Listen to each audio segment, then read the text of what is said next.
Assumindo praticamente É, tudo, né? assumindo tudo. Eu digo a Linda Brasil que ela é uma sobrevivente. Eu disse, amiga, você é uma sobrevivente, né, dentro da Lá Assembleia. dentro, pra brigar aquele povo lá. Eu sou muito fã dela. Eu digo, linda, linda, linda amiga. É uma sobrevivente dentro daquela casa. Sônia Meire, minha amiga, você é uma sobrevivente dentro daquela casa. Entende? Porque é a que entende, não vive a vida do povo, mas dialoga com a gente. Pelo menos dialoga, né? Com a comunidade. E está ali, né? Trabalho lindo que fez na pandemia, que foi o Sergipe Sem Fome, né? Que foi um projeto da resistência, que é uma tendência. Eu mesmo, no Barra América, dei um monte de cesta básica à minha comunidade. Então, ninguém sabe da história verdadeira, da história do nosso povo. Acabou, eu estou dizendo, acabou. Pare com essa perseguição do nosso povo. Porque a juventude não está mais onde vocês querem e desejam Elas que estejam. nós estejamos nessa condição de vulnerabilidade. Hoje a gente está na universidade, acabou. Minha filha Manua, eu sou mãe só, né?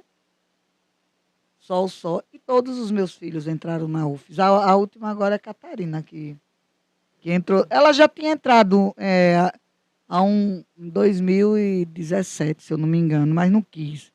Aí agora ela está toda feliz, que também fez uma boa prova no Enem, que é grafiteira, né? A grafiteira do momento, né, Catarina É Nayade? braba demais. É braba. Né? E na poesia também, ela canta pra caramba também. É filha de quem? É filha de filha- Gigi. E Tá no aí sangue. ela disse, pô, a Manu já se formou e Manu vai fazer mestrado, né? Aí a Manu já vai fazer mestrado, porque Manu é a mais nova, né? Manu vai fazer mestrado, eu não vou ficar atrás não. Aí entrou esse ano na universidade. Estudou em escola pública, entende? E é filha de Gigi Poetisa, filha de uma mulher que é agente comunitária de saúde, preta e periférica. Hoje eu moro no condomínio do Pá, mas eu sempre morei na periferia. Por isso que eu digo assim, que eu não estou aqui romantizando não, porque eu já falei das nossas dores, não é verdade? Não estou romantizando. Mas eu estou dizendo que a periferia é o melhor lugar de se existir. A periferia é o berço de sonhos, pô. É o berço de sonhos. É onde se encontra. Eu digo que a comunidade, porque eu trabalho a vida inteira numa comunidade periférica, e eu digo sempre que eu me sinto mais segura transitando dentro do meu bairro do que na 13 de julho, entende? Porque na 13 de julho eu sou uma mulher negra, pobre, e a qualquer momento eu posso ser abordada pela polícia. Mas se eu abordada pela polícia numa condição de vulnerabilidade, ou de alguém ter roubado em algum lugar e dizer, foi uma mulher assim, de cabelo cacheado, preta, gorda, entendeu? E a polícia me identificar e me levar presa. Mas na periferia, nós somos iguais, né, velho? A polícia olha todo mundo igual. Nós somos iguais, então vai ser difícil de me encontrar, velho. Entendeu qual é o rolê, a parada? Na periferia eu tô segura, porque nós somos iguais. Somos iguais na condição social mesmo, na condição de classe, né? Classe e de raça, porque o povo preto está dentro da periferia. Eu fui levar um dia desse, eu acho que a gente ficou Olha, tem aqui. suquinho e tudo, tintim, viu? A gente ficou aqui até tarde. Eu fui levar Leo, a minha aluna, e Zinga aqui, que é a podcast Edita aqui, que tá atrás das câmeras, também é minha aluna, no condomínio dela. Quando eu voltei, a minha preocupação na volta é simples e básica. Fala aí, qual era a minha preocupação? Minha preocupação Né? era a única preocupação que eu tinha. Isso era meia-noite, eu acho, quase, né? Foi meia-noite, foi? Mano, comentou. Vai. Saiu. Mano, comentou o que aí? Saiu. Comentou, falando sobre a mãe dela. Mandando um beijo, dizendo que ama. Mano, quase ninguém é fã de você aqui, viu? Só pra você É. ficar sabendo. Eu sou suspeita, né? Manu me ensina muito. Manu é uma referência para mim. Ela é minha filha, mas ela é uma referência para mim, porque ela conseguiu enxergar. Manu sofreu muito bullying na escola. Manu sofreu muito bullying, assim, de dizer que. E olhe que ela não é preta retinta, né? Mas assim, dela chegar, mãe, eu arrumava ela toda bonitinha, botava alfazema, que era o perfume que eu podia comprar.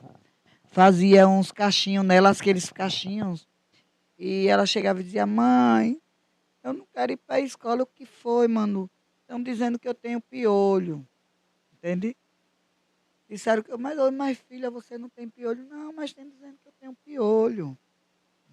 Dos meninos quererem pegar ela, imprensar ela assim. Ela contava assim umas coisinhas, não sei se ela lembra, de criança, e eu ficava com medo. Já a Catarina já não tinha tanto esse problema. A minha outra filha já tinha, meu outro filho já tinha dentro da escola. Os que puxaram mais a minha etnia, né, que eu sou filha de negro e de índio, né? Então, quando me questiona meu cabelo, não, mas você é preta, você não é preta, você é índia. Eu digo sim, mas qual é a diferença de ser uma mulher preta e ser uma mulher indígena?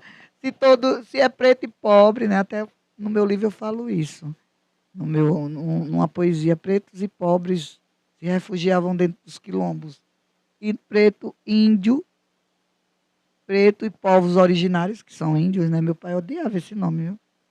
Meu pai dizia, eu não sou índio, não. Meu pai odiava, meu pai não queria saber de ser índio. Meu pai tinha pavor.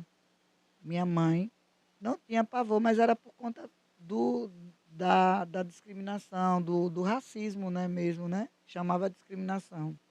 Aí tinha pavor, meu pai, não, eu sou povo de território, de aldeia. Era as tribos, né, de índios chamavam aldeias. E meu pai nem era de aldeia. Meu pai saiu da aldeia pequeno. Minha avó veio para a cidade. Ele veio para a cidade estudar. Então, mas ele tinha. E qual é a diferença entre os povos originários e os povos? Povos originários estão sendo mortos de uma forma violenta, né? Nas aldeias aí, nas aldeias. E morrendo de fome, morrendo por conta do latifúndio, né, dos latifundiários, do agronegócio que tem invadido a tecnologia, muita coisa dos povos originários das aldeias, e o povo preto dentro da cidade sendo que assassinado pelo sistema. Qual é a diferença? Todos os dias tem um jovem negro morrendo em cada estado brasileiro. Isso é triste. Todos os dias tem jovens negros sendo enclausurados, sendo detidos, sendo enclausurados numa penitenciária. Todos os dias tem mulheres morrendo na fila de espera negras do SUS, porque tem uma cirurgia de útero, ou de ovário, ou de mama. O SUS demora de cada. Por que o SUS? A gente fala do SUS, que é um plano maravilhoso, eu trabalho com isso. Mas o SUS é uma política nacional de saúde, só que ela foi municipalizada. Então, cada prefeito é que toma conta do recurso. E se o prefeito não quiser botar um hospital, ele não bota o dinheiro no bolso, faz o que ele quer e diz que. Mas o Ministério da Saúde e o SUS manda. Cada cadastro que eu faço, coloco no sistema como agente comunitário, o dinheiro vem do Ministério da Saúde e cai na conta da prefeitura. Então, se você usa ou não usa o SUS, todo mês o seu dinheiro que eu lhe cadastrei no SUS, que é Cadastro Nacional do SUS, cai na conta da prefeitura. O povo não tem esse conhecimento. O agente de saúde vai lá e faz o cadastro, né? Pega o CPF, tudo, aí a gente vai lá no sistema, coloca, que é o sistema do SUS. Quando a gente cadastra você lá, com seu CPF, sua família que mora na casa tal, aquele cadastro já vai direto para o SUS e o SUS já manda dinheiro no mês que eu cadastrei para o município. Aí o município, as mulheres morrem, né? Na porta do SUS. Tem município que não tem uma maternidade, tem municípios que não tem um hospital, tem municípios que não contratam médicos, né? Tem municípios que não estão nem aí, mas o dinheiro cai na conta. Então, e quem sofre é a comunidade periférica. Tem mulheres negras mordendo só. Tem mulheres negras em alguns municípios. Aqui em Aracaju, eu não acredito que não muito. Mulheres sofrendo de violência obstétrica. Tem homens sofrendo de violência quando ele não é um idoso, quando vai fazer um exame de próstata que não tem vaga na fila, que não tem um urologista. quem é essa população, povo preto? Eu digo porque eu estou na frente, eu estou à frente da base, que é a periferia. Eu trabalho com isso a vida inteira. E vou morrer na minha. Eu digo, eu vou me aposentar, mas estou programando abrir uma ONG, né? Abrir uma ONG, fazer uma ONG, um AUCIP, sei lá, ou um instituto para trabalhar com a comunidade negra. E também eu pretendo brevemente, futuramente, está muito longe não, pretendo fazer um projeto de um ponto de cultura afrocentrado, entendeu? Massa demais. É um ponto de cultura Vai afrocentrado. fazer aqui, Edson Cristóvão? Vamos fazer, estou procurando um lugar, tem que fazer aí o projeto, porque ponto de cultura é um projeto que tem na Nacional. Eu já vi, já Na Nacional tá lá o site de cultura. Aí você pega uma comunidade e escreve um projeto de um ponto de cultura. Aí esse projeto do ponto de cultura, você vai aqui é um ponto de cultura. Aqui, Então, sobre essa questão do ponto de cultura, já teve a aqui é o inscrição aqui e várias pessoas que fazem cultura aqui já se inscreveram com ponto de cultura. Um exemplo é o Contramestre Blindado, sim. que lá, é lá no Recanto dos Passos, que ele tem que é um ponto de cultura. Só não sei se já foi aprovado, se já saiu o recurso. Então a gente fazer um ponto de cultura. Tem Manu ali que faz um trabalho junto com as meninas, né? Não é só Manu. Manu eu falo porque é minha filha. Mas tem Manu e Da batalha? Da Coletivo Bueiro. do Coletivo Bueiro. O Coletivo Bueiro não é só batalha de rima. O Coletivo Coletivo Bueiro Bueiro está dentro da Rede de Mulheres Negras de Sergipe. O Coletivo Bueiro está dentro do Fórum, né? As meninas do Fórum. O Coletivo Bueiro está dentro da Rede de Mulheres Negras. O Coletivo Bueiro faz um trabalho de cultura, levando o hip hop para dentro dos presídios femininos, para dentro das escolas. O Coletivo Bueiro não é um coletivo somente daquela praça. Agora, aquela praça se transformou, o Coletivo Bueiro já pode dizer tanto a praça daqui do Rosa, como a Praça da Bandeira. Você sabia que ponto de cultura pode ser a rua também, né? Não, isso aí eu não Sabe, sabia. pode ser. Na inscrição aqui, pediu endereço, pediu Mas que para ter uma equipe. pode ser. Eu aprendi isso nesse curso que eu fiz nesse seminário que a Lígia trouxe. E a Lígia trouxe, eu aprendi.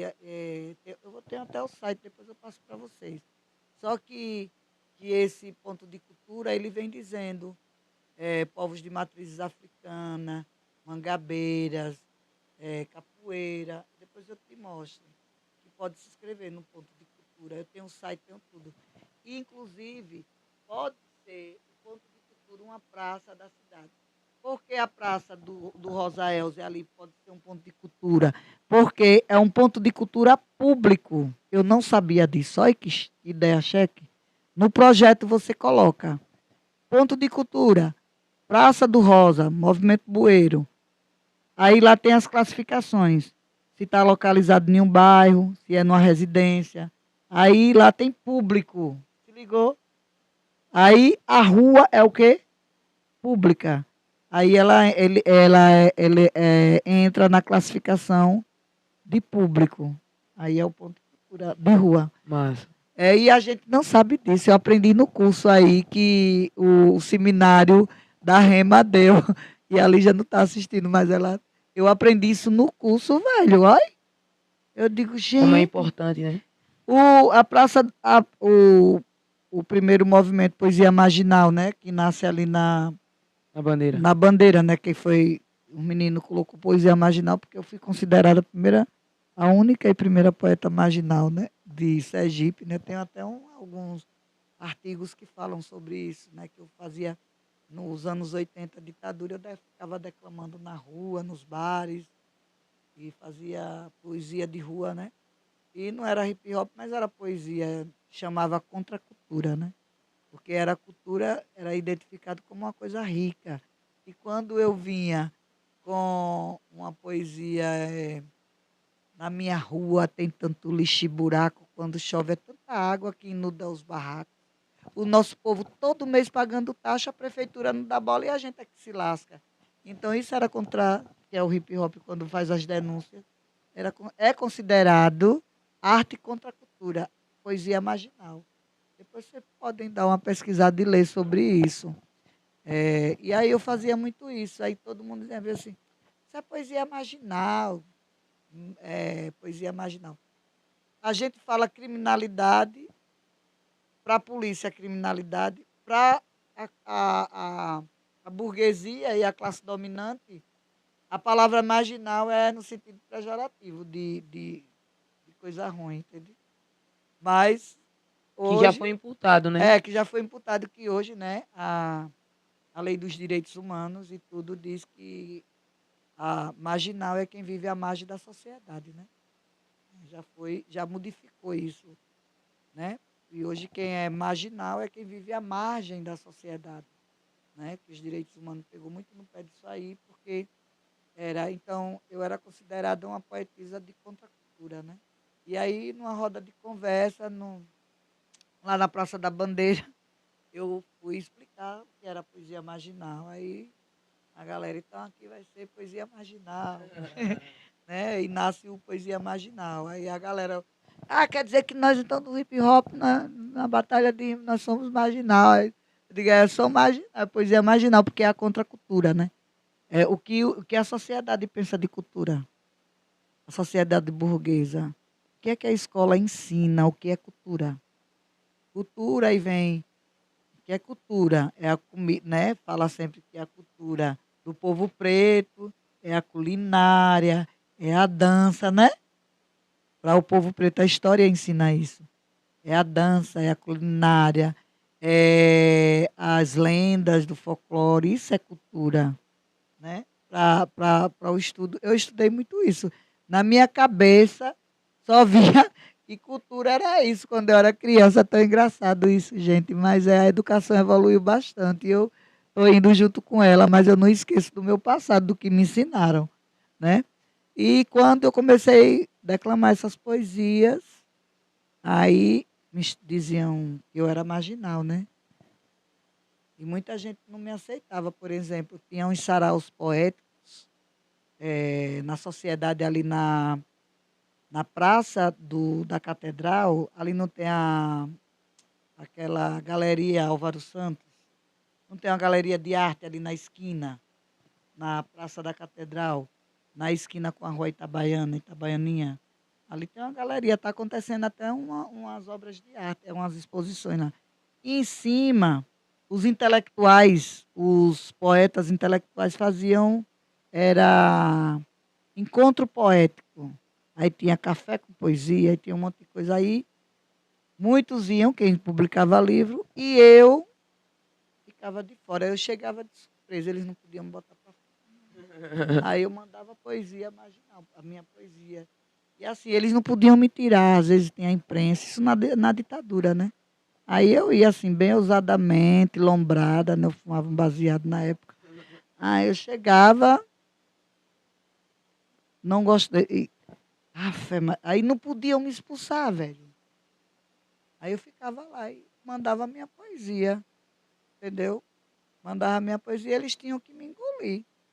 Aí começaram essa menina é uma marginal, né? Você é louca, porra louca, doida. Aí se ninguém quer ouvir, né? Essa palavra, eu falava que era poesia falada, né? Quem quer ouvir essa poesia falada dela, qualquer dia ela vai presa, vai em cana. Era assim, os intelectuais, né? Aí eu tirava onda. Nos lugares que eu não podia entrar, eu entrava e Tora. eu estava lá mandando minha poesia na veia, né? Daqui a pouco eu vou ler uma poesia aí.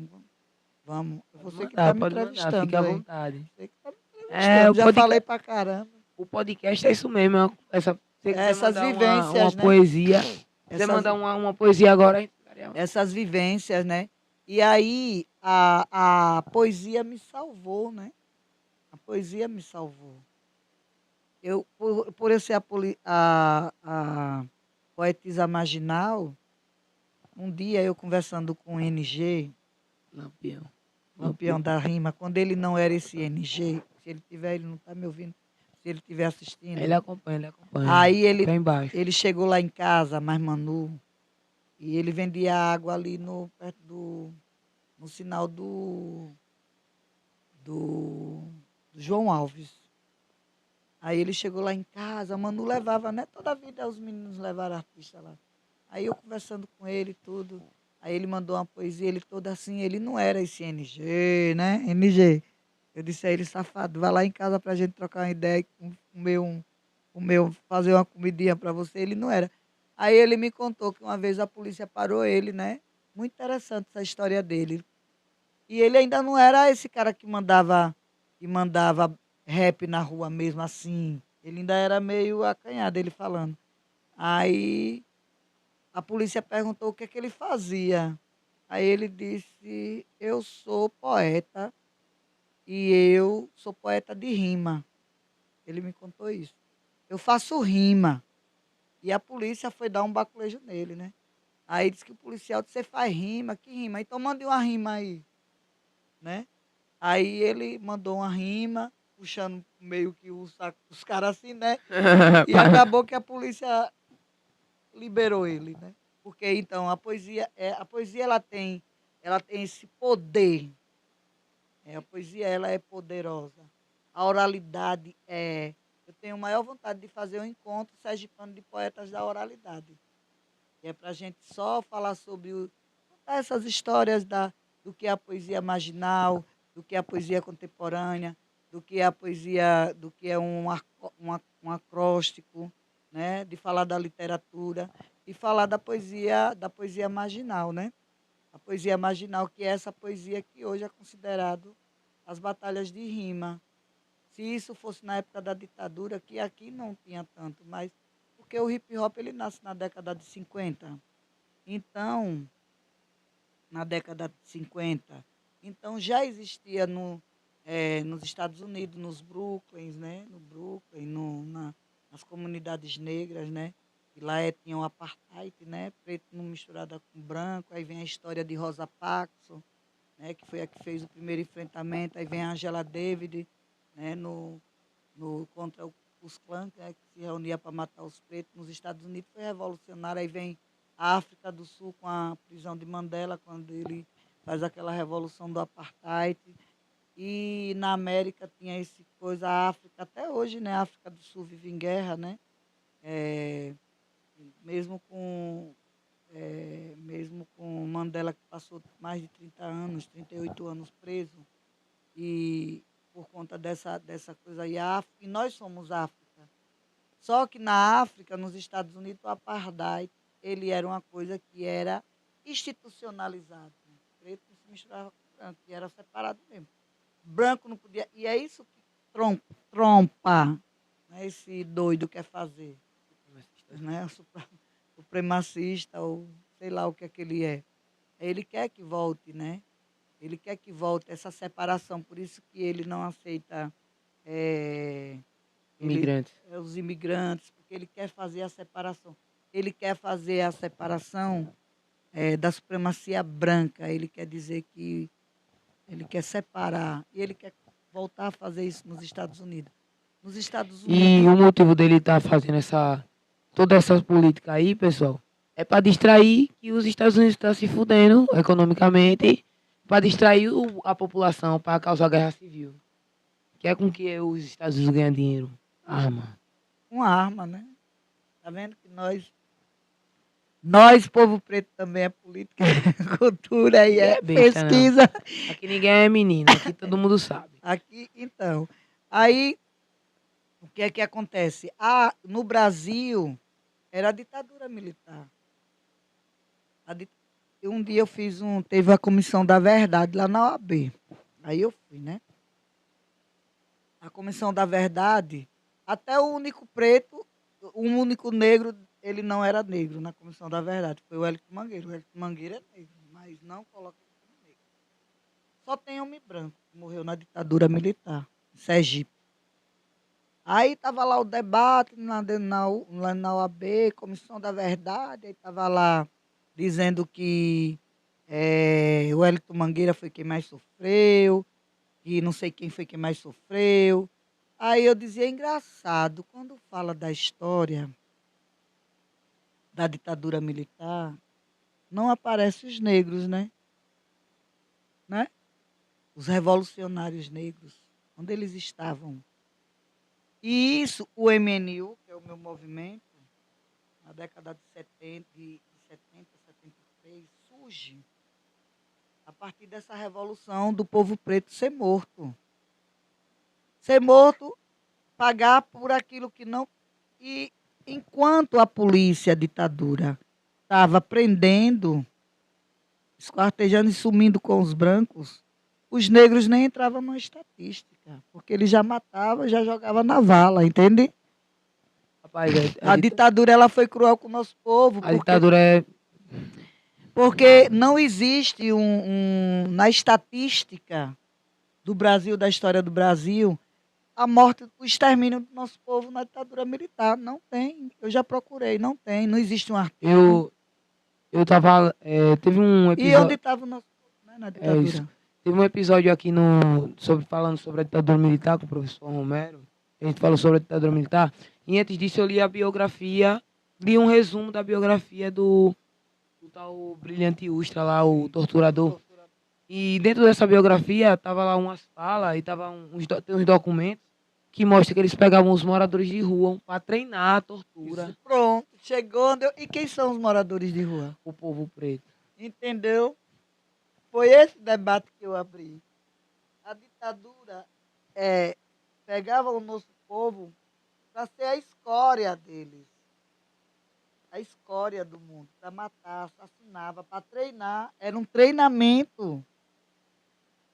E por que é que na estatística dos que morreram na ditadura militar, o nosso povo não aparece, gente? Não tem preto, tem uns 2, 3, 4 preto. Tem Gilberto Gil que foi exilado, né? Aqui em Sergipe tem o Wellington Mangueira, que não se considerava preto. Tem Ismael Silva, que sofreu muito na ditadura militar também, que foi vereador na época da ditadura, acho que foi nos anos 80, né?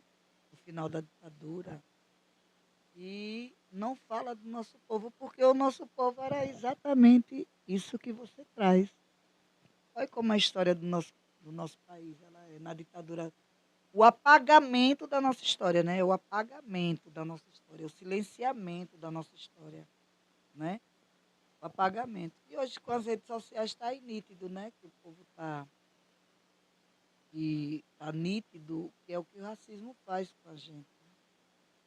Sergipe precisava ser conhecido pelas suas riquezas, pela sua fauna, pela sua flora, pela sua política, mas eu tive eu e Manu, eu tive num encontro de mobilização em Pernambuco, que a gente vai ter agora em novembro a marcha nacional das mulheres negras. A gente vai botar 1 milhão de mulheres em Brasília. Inclusive, a gente vai ter um projeto, vai ser no 20 de novembro, e eu fiquei incumbida de fazer um projeto para mandar. E até hoje eu tinha que estar falando com... No dia 20 de julho. Não, porque a gente escolheu no mês de novembro, porque fica no final do ano e é feriado nacional. Entende? Aí o 20 de novembro agora não é feriado nacional. Então as trabalhadoras e os trabalhadores de lá, entendeu? As trabalhadoras e os trabalhadores. Que é o povo preto, né? Que é o povo preto, que é o povo que, né? Que vai estar nessa marcha. E vai ter essa marcha, ela aconteceu há 10 anos atrás, 2015. Mas esse ano a gente quer colocar 1 milhão de mulheres lá. Então, eu também, Manu, a Rede de Mulheres Negras de Sergipe, que é a organização, e a gente tem essa rede, ela é composta de vários movimentos negros sociais de mulheres dentro da rede, E nós também temos o Fórum de Entidades Negras de Sergipe, que tem mais de 50 organizações dentro do fórum, né? Agora, depois eu passo, vai ter a primeira reunião do ano do fórum, com as organizações que estão e as organizações que querem entrar no fórum. O fórum ele tem um papel deliberativo, né? De denúncia, de levar os casos para o Ministério Público, de fazer o enfrentamento. O fórum, Sergipe foi o último estado a colocar a banca de aferição na Universidade Federal de Sergipe. Por isso que a nossa quantidade de estudantes negros era mínima, porque não tinha banca de aferição. Tinha um menino a gente fez uma reunião e ele estava todo nervoso, né? E ele dizendo que perguntando o que era aquela reunião. Aí depois ele me chamou, ele disse, não, foi porque eu entrei pelas costas. E ele era loiro. Teve que sair na banca de aferição. Então tem várias políticas direcionadas, conquista do nosso povo. Aqui mesmo, hoje à noite, não sei a quantidade de seguidores, mas vai ficar, né? O podcast vai ficar Vai ficar salvo, vai ter os cortes. E a gente vai causando a revolução. Aqui a gente está fazendo a revolução, né? Um papo de periferia dentro de uma periferia, com pessoas periféricas, mas com eu digo que uma grande caixa de conhecimento. Porque é uma coisa que a burguesia Tem tem medo. A organização da do nossa povo preto. organização do povo preto, a organização da periferia, trabalho coletivo que a gente sabe que eles não têm, eles não sabem. Aí eles têm medo também do nosso saber popular. Com certeza. E eles sabem que nós somos blindados de conhecimento, de cultura, né? De sabedoria, de vivência. Sabedoria. A gente sabe driblar. A gente sabe driblar. Quando eu falo driblar, é driblar o sistema, no sentido que nós somos sobreviventes. Verdade. Uma pessoa rica não vai conseguir sobreviver, se ficar pobre de hoje para amanhã, morre dentro da quebrada, porque ela não vai conseguir sobreviver com o que nós temos, com a falta de saneamento básico, né? Com a falta de políticas de educação, de saúde. Ela Com não vai ter certeza. condição de sobreviver, ele vai morrer logo. Ou ela vai morrer, a pessoa, ou vai enlouquecer. E nós somos o quê? Ricos de conhecimento, sabedoria, conhecimento de causa, e nós somos sobreviventes dessa sociedade racista, dessa sociedade que tenta nos matar, que nos mata todos os dias, mas enquanto mata um, dois, a gente nasce e resiste. O caso de Genivaldo é conhecido mundialmente, porque foi a revolução do povo preto, foi o MNU, os movimentos sociais que lutaram na justiça. Entendeu? Então ele sabe que se a gente se juntar, a gente derruba o sistema. É por isso que não nos querem nos espaços de poder. Porque eles temem, eles não conhecem a nossa literatura. Eles não conhecem a literatura do povo pobre, preto, periférico, gente. Então é isso, nosso diálogo é isso. Né? Top. Lembre de seguir nossos colaboradores.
Thank